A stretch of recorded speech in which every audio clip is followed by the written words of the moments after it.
Hey, crazy, what's up? It's the Culture Detective here investigating your favorite albums. And today I'm going to be quickly doing an album review on the new Sharon Van Etten album. We've been going about this all wrong. So, Sharon Van Etten is an American singer songwriter, musical person now, and this is her latest album. And I've struggled on this a little bit because in one breath I kind of don't want to do a full-length album review for this album because I really don't have a lot to say about this album.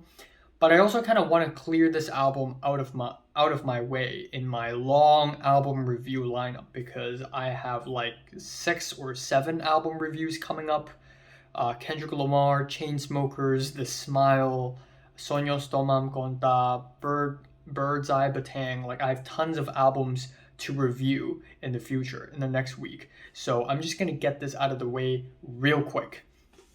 So yeah, this is not the first time I have reviewed a Sharon Van Etten album in this channel. I reviewed her last album, which is pretty good. Certainly it's not her best. Certainly some tracks here are very basic and commercial, but overall it's some really nice, solid, standard singer-songwriter, folky, poppy, maybe a bit of indie rock in it kind of stuff.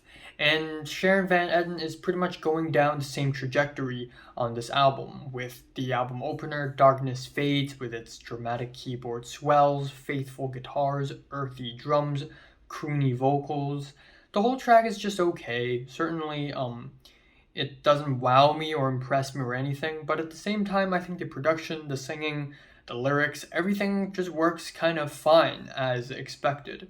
And then we have the track Home to Me, which is just super freaking washed out with the synths and the little keyboard bleep bloop embellishments. The chorus of this track is such a slog. It just drags on. The whole track is basically your average, basic pitchfork singer-songwriter track. However, the rest of the album is not that bad at all. It's pretty good. We have I'll Try, which is a 70s vintage throwback pop song with a very still beat and some dense synths. It has some interesting lyrics about letting go, and the lyrics are a little bit abstract, but they get their point across anyways. And then we have the track Anything, which is a moany ballad with lyrics regarding to feeling something, feeling anything, feeling everything. And once again, we got some pretty solid guitars, solid vocals. There's nothing offensive about this track or this album. It's relatively safe and inoffensive.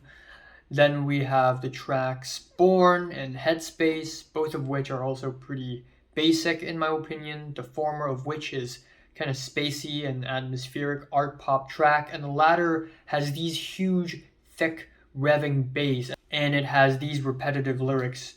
Baby, don't turn your back to me, baby, don't turn your back to me. And I like the instrumentals, but I think the repetition of the lyrics can be toned down a little bit. And then we have the track Come Back, which is a really sweet and dense excursion with, again, really nice instrumentals and nice vocals. That is followed with Darkish, which is probably one of the more interesting tracks on the album. It is a really intimate and quiet ballad that feels like a continuation from the last track, but lyrically it tells a really gorgeous story where Sharon Van Etten basically highlights this conversation he had with another person and how it sort of reflects her own personality, which is pretty interesting and fascinating. Really, lyrics to chew onto. And then we have the track Mistakes with the driving drums and the warm bass and the bolder chorus. This is easily one of the more straightforward tracks on the album, and definitely one of the more immediate tracks. And the album ends off with Far Away, which is just like the second track, super washed out, super sort of watery, kind of reverby, spacey, and it's just kind of underwhelming instrumentally. Definitely not an album ending that I enjoy. But still, overall, I think this album is not bad. Certainly, at first glance, I think this album is perfectly fine. But after repeated listens, I do think that this album does give off the impression of a really safe, inoffensive, kind of a normal, regular singer songwriter album that Pitchfork is gonna love. But still, truth be told, it's not a bad album. It's decent, and I'm just gonna leave it at that. My favorite track here is Darkish, and my least favorite is Home to Me. I'm giving Sharon Van Etten's We've Been Going About This All Wrong a light 7 out of 10. Oh, by the way, the album cover, sheesh, amazing. The album cover is my favorite part about this album. That's for sure. So, if you're listening to the new Sharon Van Etten album from Wednesday Damage, rate it, like it, and subscribe if you want more. And thanks for watching.